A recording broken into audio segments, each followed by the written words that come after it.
बहुत ध्यान से सुनना।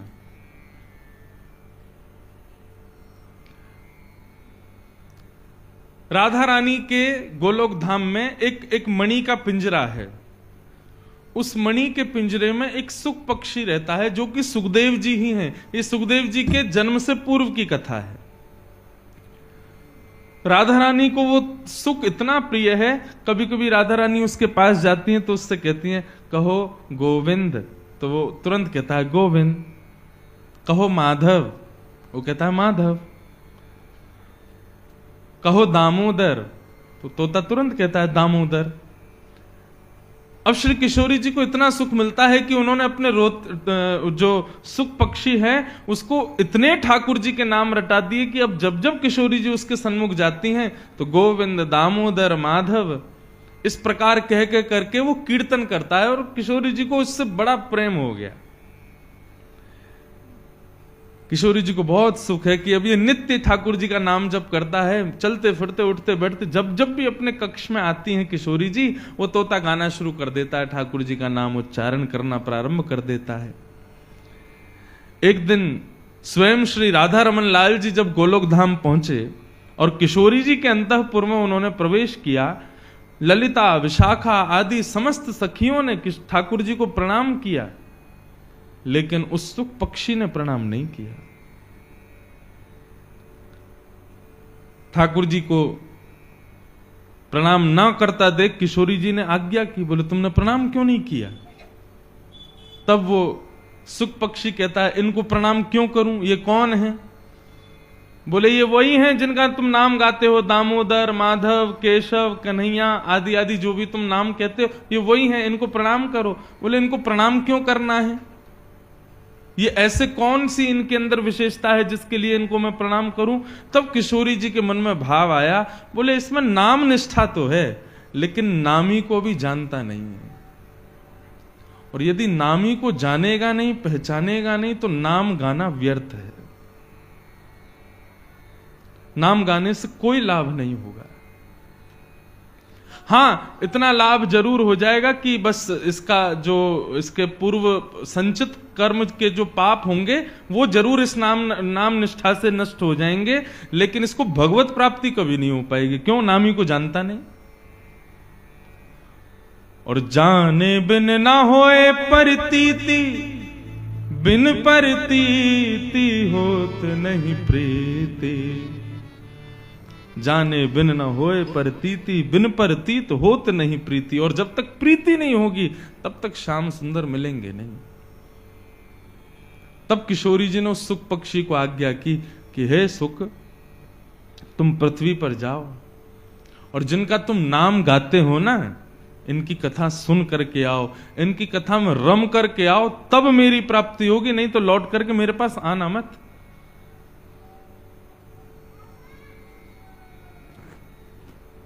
श्री शुक मूर्छित भय माश शठ। 6 महीने के लिए मूर्छित हो गए शुकाचार्य जी। किशोरी जी से वियोग जब हुआ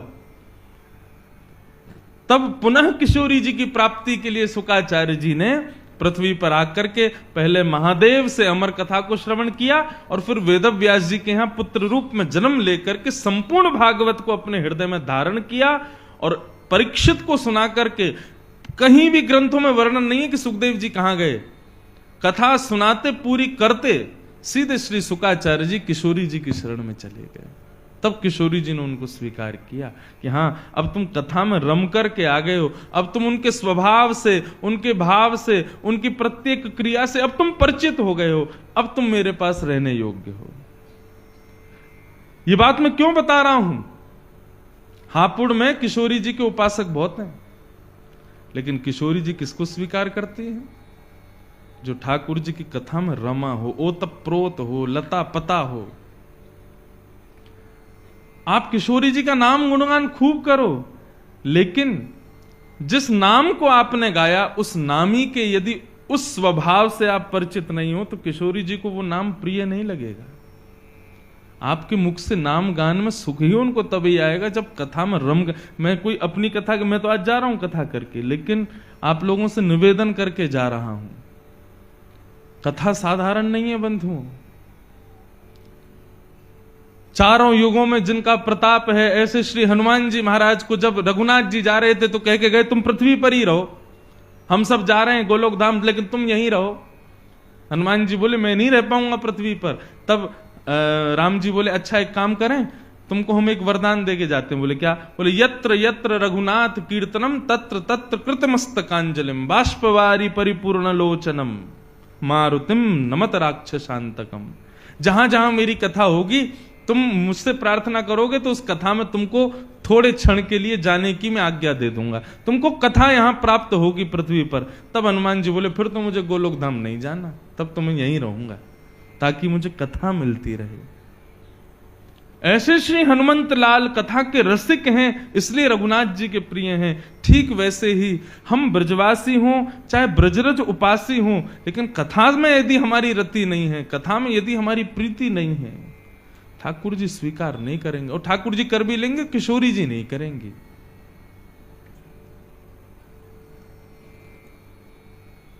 हमारे माई श्यामा जू को राज, हमारे माई श्यामा जू को राज। ये गा उठोगे आप, जब कथा में रम जाओगे ना, कथा रोम रोम में प्रकट हो जाएगी।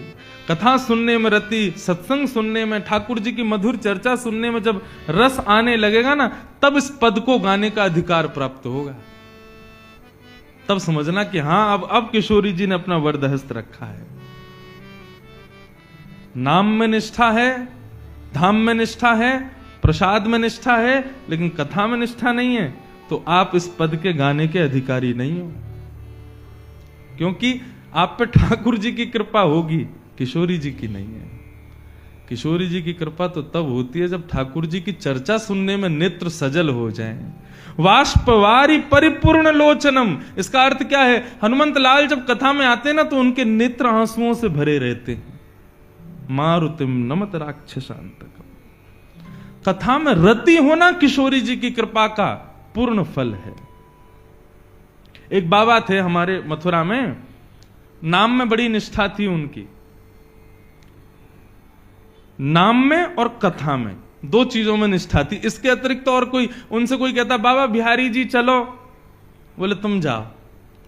क्यों बाबा आप क्यों नहीं जाओगे? बोले मेरे कमरा में बैठे हैं, चित्रपट के रूप में ठाकुर जी बैठे हैं, ये बिहारी जी से कम है, मैं इनको ही प्रणाम कर लूं। और बाकी मेरी निष्ठा तो नाम में है, मैं अपने अंतः हृदय में ठाकुर जी को प्रकट करके उनको खूब सेवा कर लूं, बाकी समय मिले तो कथा सुन लूं, बस मैं इतना ही कर सकूं, या से अतिरिक्त मेरी सेवा है ना पा रही। लेकिन कभी कभी आपकी कथा की रति से ठाकुर जी प्रसन्न होकर के अन्य निष्ठाएं ठाकुर जी प्रकट करवाते हैं। जैसे दर्शन में बहुत निष्ठा है आपकी, कि बिहारी जी का दर्शन, राधा रमन जी का दर्शन, राधा वल्लभ जी का दर्शन, लेकिन ठाकुर जी के नाम जप में उतनी निष्ठा नहीं है। कई लोग होते हैं वो कहते हैं महाराज जी हम माला जपने जैसी बैठते हैं तो नींद आने लगती है, ठाकुर जी का नाम जप जैसी करने बैठते हैं मन विचलित होता है, भागता है इधर उधर। कभी कभी निष्ठाएं ठाकुर जी प्रकट करते हैं आपकी प्रथम निष्ठा से प्रसन्न होकर के। तो ऐसी हमारे मथुरा के एक महात्मा थे, उनकी नाम में बड़ी निष्ठा थी, कथा में निष्ठा थी, लेकिन ठाकुर जी के दर्शन में इतनी निष्ठा नहीं थी, सेवा में इतनी निष्ठा नहीं थी।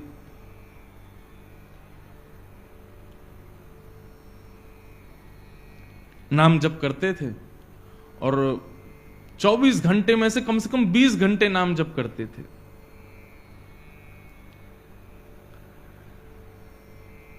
भिक्षा मांगने के लिए जाते थे ब्रजवासियों के घर, और जो मधुकरी प्राप्त होती थी उसी को पाकर के अपना निर्वहन करते थे। एक मैया के यहां वो जाते थे। माताएं बहुत शांति का परिचय दें, जो पीछे आ रही हैं या बैठ रही, बिल्कुल शांति से विराजो, बस 2-3 घंटा की परेशानी और है, सहन कर लो, फिर तो जैसी आराम। तो वो महात्मा मधुकरी पाते थे। अच्छा, वृंदावन की ध्यान निष्ठा का एक रूप बताऊं? आप लोग सब वृंदावन उपासी हो, वृंदावन जाते हो। अन्य स्थानों में ध्यान के लिए बहुत कुछ करना पड़ता है। आसन लगाओ, शुद्धता का ध्यान रखो, एकांत में बैठो, तब चित्त बंद करोगे, नेत्र बंद करके चित्त में स्मरण करोगे, तब ठाकुर जी प्रकट होंगे। लेकिन वृंदावन में यदि ठाकुर जी का ध्यान करना है तो एक ही काम करना, किसी ब्रजवासी के यहां जाकर के अंजलि फैला करके थोड़ी सी मधुकरी मांग लेना, और उस मधुकरी को, शीत प्रसादी को पाकर के श्री यमुना जल को माथे से लगा करके ब्रजरज को अपने द्वादश अंग में लेप करके श्री यमुना जी के तट पर ही नेत्र बंद करके बैठ जाना, तत्क्षण श्यामा श्याम हृदय में प्रकट हो जाएंगे। हमारे श्रीधाम वृंदावन में ध्यान की विधि प्रारंभ होती है ब्रजवासियों के यहां की शीत प्रसादी पाने से। अरे जिन ब्रजवासीन के यहां पर ब्रह्म परमात्मा भी मांग तो डोले, बिन बुलाए घुस जाए घर में, चोरी करके खा जाए, जिन ब्रजवासीन के यहां थे उन ब्रजवासीन के यहां जाकर के अंजलि फैला करके मांग भी लोगे ना, तो आपके अंदर का अहम नष्ट होगा, और अहम नष्ट होते ही श्यामा श्याम प्रकट हो जाएंगे। आज तक खूब भारतीय ब्रजवासी और बड़े बड़े रेस्टोरेंटों पर भोजन किया, अब की बार मेरे कहे से, नहीं तो मेरे घर ही आ जाइयो। हाँ, मैं भले ही ना भी मिलूं तो घर पे आके बस हमारी माता जी या जो भी मिले उनसे ही कह दियो, बोले महाराज जी कथा में कह के गए, यूं नहीं थाली लगा के मांगो, थाली लगा के ले आओ, भीतर से 5-6 रोटी और सब्जी नहीं, अंजलि फैलाओ, जितनो या में आ जाए उतनो दो। आज भी हमारे ब्रज के संत कैसे प्रसाद पाते हैं, बोले रोटी भी पूरी मत दियो, आधी दियो, वही पन एक चावल, वही पन एक सब्जी, वही पन एक दही, वही पन एक मक्खन, नेक बूरो, और वही को सबको पा करके मधुकरी पाके नेत्र बंद करके हाथ मुंह धो के नेत्र बंद करके जैसे ही महात्मा बैठे उनको ध्यान समाधि लग जाए। महाराज ब्रजवासीन के घर के प्रसाद को पा करके ऐसी ब्रज निष्ठा, ऐसी दर्शन निष्ठा और ध्यान निष्ठा प्रकट है जाए वृंदावन में। तो वे महात्मा नाम जपी थे, लेकिन कभी कभी ब्रजवासियों के यहां जाकर के अंजलि फैला करके मांगते थे, और जो प्राप्त होता था उसको पा करके पुनः हाथ धो करके फिर नाम जप करने लगते थे। एक मैया के यहां वो जाते थे, उन मैया के यहां पर मदन मोहन लाल जी विराज रहे थे।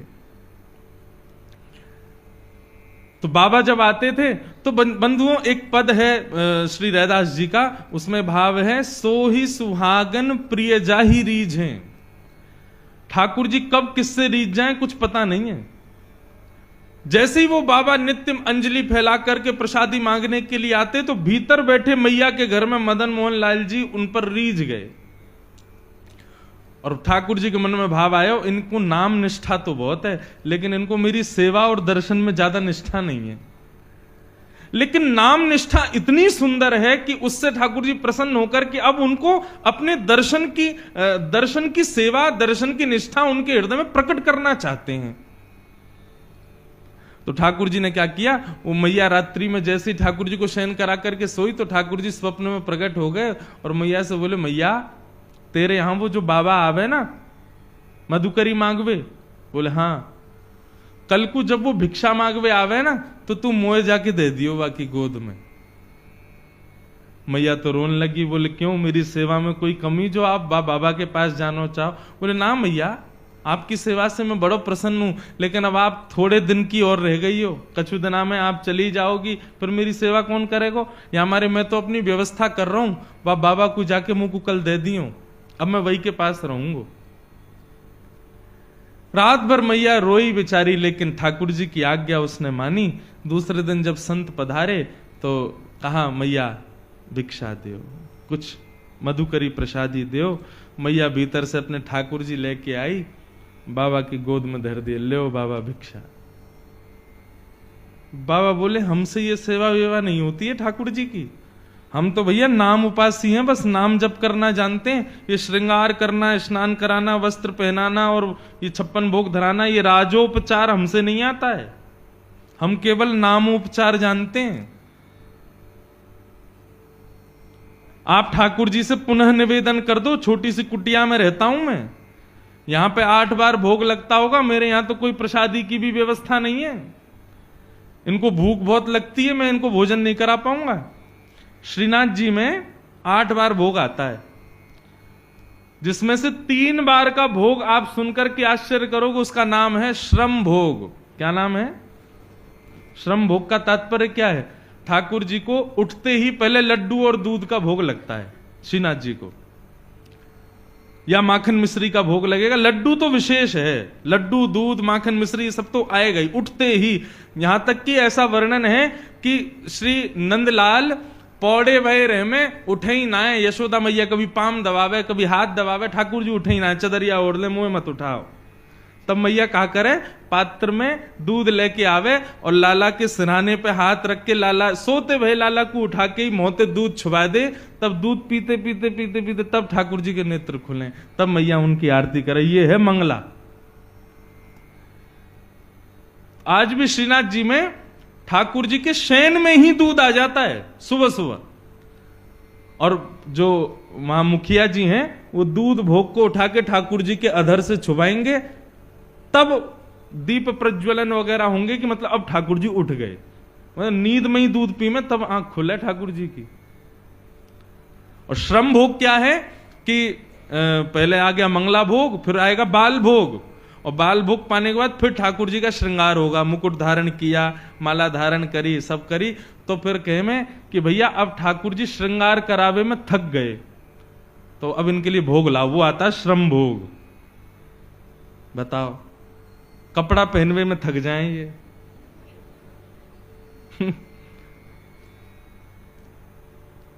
दोपहर में राजभोग के बाद जब ठाकुर जी के मुकुट वुकुट सब बढ़ा दिए जाते हैं, उसमें भी इनको श्रम होता है, फिर श्रम भोग आता है। और ठाकुर जी को मुकुट नीचे कियो ना, ने कड़ूला उड़ूला ने बढ़ा दिए हैं, ठाकुर जी को श्रम है गयो, एक और भोग लाओ। कितनों पाम है, पेट ही ना भरे इनको। तो बाबा बोलो, मैया ठाकुर जी से निवेदन कर दियो, मेरे यहां कोई व्यवस्था ना है। तुम तो बहुत बढ़िया सेवा कर रही हो, 8 बार भोग लगाओ, मैं तो खुद एक बार पाऊं, कहां से खवाऊंगा, तुम्हारे लाला है। मैया वापस ले गई। ठाकुर जी है, बोले आज रात्रि में निवेदन कर दूंगी। रात में सपने में फिर ठाकुर जी आए, बोले मैया तुमने मुंह को क्यों नहीं दियो? बोले ठाकुर जी मैं तो जानू आप 8 बार भोग लगाओ, इतनी बार आरती करनी पड़े, हर बार इतनी सुंदर सुंदर सामग्री बनानी पड़े, बाबा की यहां इतनी व्यवस्था ना है, आप कैसे रहोगे?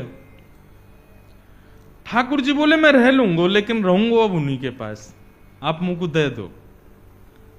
बाबा जैसे रखेगो मैं वैसे रह लूंगा, वो रूखी रोटी खवावेगो मैं रूखी रोटी खाऊंगा, लेकिन रहूंगा बाबा के पास।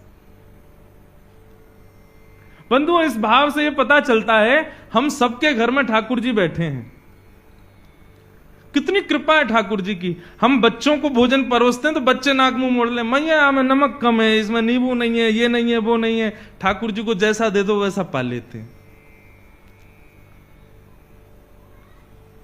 कई बार खीर पधरा देते हैं ठाकुर जी को, भोग लग जाती है, जब हम पाने बैठते हैं तब पता चलता है इसमें तो शक्कर ही नहीं थी, और ठाकुर जी पा लिए।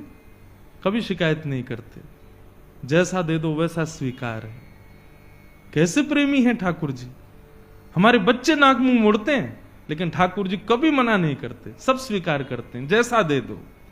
कभी कभी प्रसाद पानी बैठते हैं तब पता चलता दाल में तो भयंकर मिर्चें खाई नहीं जा रही, हम उसमें पानी मिला रहे हैं, फिर नींबू डाल रहे हैं, भैया मिर्चें खब नहीं रही है, और ठाकुर जी ने पूरा भोग लगा लिया। कितने सहज हैं ठाकुर जी।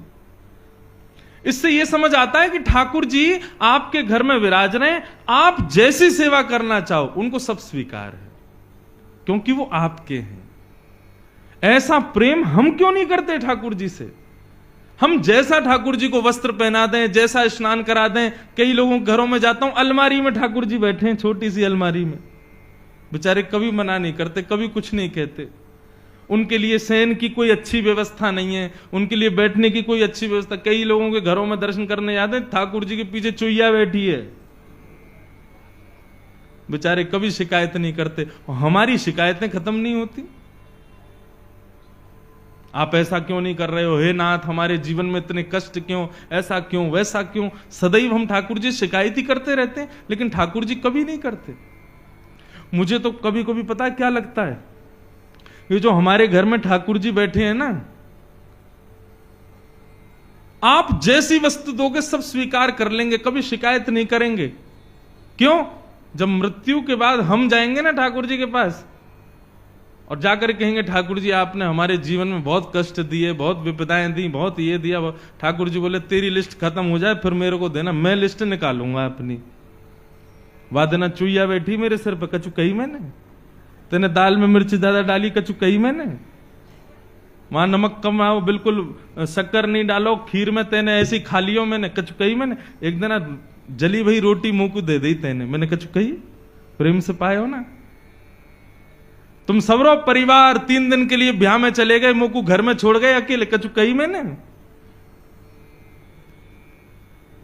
तो फिर मुझसे शिकायत क्यों? तो कभी कोई मुझे लगता है घर में जो ठाकुर जी बैठे ना, ये सब हिसाब बराबर करने के लिए बैठे हैं, ताकि तुम कोई शिकायत ना कर पाओ उनसे।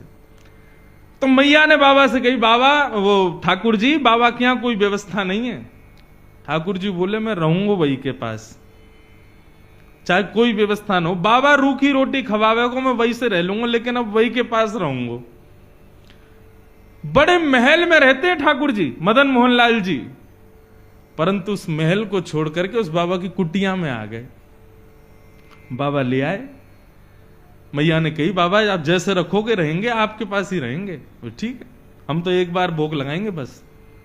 बोले सब स्वीकार है, आप जैसे दोगे वैसे स्वीकार है, हमारे ठाकुर जी को ले जाओ। बाबा ले आए, घर में लाए। तो अब तो मधुकरी तो भोग लगाएंगे नहीं ठाकुर जी के लिए, तो बढ़िया आटा दाल चावल सब आएगा। लेकिन बाबा बोले भाई दाल चावल वगैरह हमसे बनाने आते नहीं, आटा ले आओ, भाई को बढ़िया टिक्कर बनाएंगे, ठाकुर जी को भोग लगाएंगे। मैया के यहाँ गए, मैया थोड़ा सा आटो दे दो। आटो लाए, आटे में यमुना जल मिलायो, मार के बढ़िया एक टिक्कर बना के कंडा पे सेक करके और ठाकुर जी के सामने पत्तल में पधरा दिए। बोले लाल जी 56 भोग खूब पाए, अब ये रूखी रोटी पाओ। बड़ी जिद करके आए हो, बड़े लड़ झगड़ के आए हो, अब रहो ऐसे ही। ठाकुर जी के सामने टिक्कर रख के और बाबा अपने नाम जप में चले गए। नाम जप करते रहे, 2-3 दिन तक ठाकुर जी टिक्कर पाते रहे। चौथे दिन जैसे ही नाम जप में बाबा बैठे तो अंत हृदय में ठाकुर जी प्रकट है गए।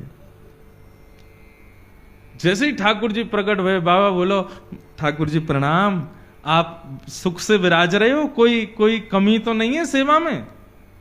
अरे ना बाबा, मुंह को बड़ा बढ़िया लग रहा है, तुम्हारी कुटिया में खूब आनंद आ रहा है, सब कछु बढ़िया है, सब आनंद ते है, बस एक निवेदन करना चाहूं आपसे। बाबा बोले आज्ञा करो। बोले बाबा तुम जो टिक्कर बनाए करो ना, रूखे आटे में तुम यमुना जल मिला करके मार के मुंह को खवाए दो, अब वहां में स्वाद तो कछु रहना है, 3-4 दिन ते तो मैं पा रहा हूं, लेकिन अब मुंह को यूं लग रही है कि कल ते नेक वहां में तुम राम रस मिला दे करो, नमक मिलाए दे करो आटे में, तो नेक खावे में नेक स्वाद आ जाएगा। बाकी सब आनंद है, कोई दिक्कत नहीं। बाबा बोलो ठीक है भैया, आपको बढ़िया टिक्कर पवाएंगे, कल से राम रस लगा देंगे। तो मैया के पास गए, मैया आज आटो दियो, आटे के संग में राम रस और दियो। मैया बोली है गए चट्टपने चालू, चलो आगे आगे देखियो कहा होएगा। अब तो दूसरे दिन आटे में नमक वमक मिला के बढ़िया टिक्कर बना के ठाकुर जी को पवाया। 2-4 दिन ठाकुर जी वैसे ही पाए। चौथे दिन ठाकुर जी फिर प्रकट है गए। बाबा बोले ठाकुर जी सब आनंद, कोई कमी तो नहीं सेवा में? ना बाबा सब आनंद है रो, खूब चकाचक पा रहे हैं हम तो। बस बाबा ने एक बात कह रो। बोले कहा? तुमको मेरी आवाज ने कर्कश लग रही है? बाबा बोले हाँ ने एक लग तो रही है कमजोर सी।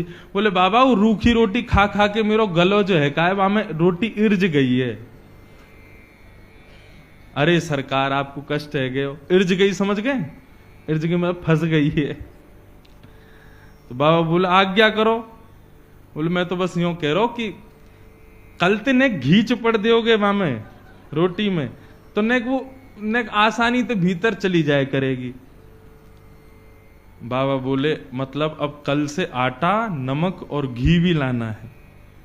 अरे बाबा ने बस घी लिए ही हो, या हम घी के बिना मक्खन के बिना तुम कभी ना रहे, आप सब पता है। बाबा बोले ठीक है। दूसरे दिन गए, मैया आज आटो दियो नमक दियो, नेक्स्ट तो घी और दे दियो। मैया बोली ले जाओ प्रेम से पवाओ। अब महाराज आटे में नमक वमक मिला के बढ़िया टिक्कर बना के घी चुपड़ दिया, ठाकुर जी को भोग लगाया। 4-5 दिन ठाकुर जी ने कोई शिकायत नहीं करी। 6 दिन बाद ठाकुर जी फिर प्रकट भये। बाबा बोले ठाकुर जी अब तो ना रिझ रही गरे में? ना बाबा अब तो सब बढ़िया है, रोटी में बढ़िया नमक को भी स्वाद आ जाए, घी भी बढ़िया है, नीचे चली जाए। मैं तो बाबा बस यूं कह रहा हूं, कल ते एक आलू और ले आया करो, वह आलू है भूंज के वहां में नमक मिर्च डाल के बाकी चटनी बना करके वह और धर दे करो संग में। बाबा ने उठाए ठाकुर जी और लेके गए मैया के पास, बोले धरो या अपने पास ही।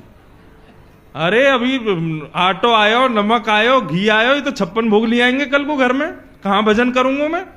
जैसे ही मैया की गोद में दिए ठाकुर जी प्रकट है गए और बाबा के गले से लग गए।